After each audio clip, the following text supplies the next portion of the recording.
Har bir oila yoziladigan bir kitobdir. Unda shodlik ham, sinov ham, muhabbat ham bor. Hayotda shunday oilalar ham uchraydi. Ularni tibbiyotda diskordant oila deb atashadi. Ya'ni xotindan biri o'yiv statusga ega, ikkinchisida esa yo'q. Biroq bu hukm emas. Agar ular shifokor nazoratida bo'lsalar, antiretrovirus dorilarini vaqtida qabul qilsalar, to'liq va baxtli hayot kechirishi mumkin.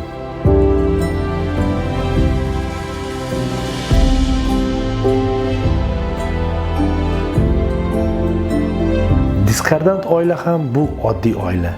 Faqat juda mas'uliyatli va bir-biriga juda katta muhabbatli oiladir. Esda tuting, o'yiv infeksiyasi hayotni to'xtatmaydi. Mehr, qo'llab-quvvatlash va bilim bilan hayot yanada go'zal davom etadi.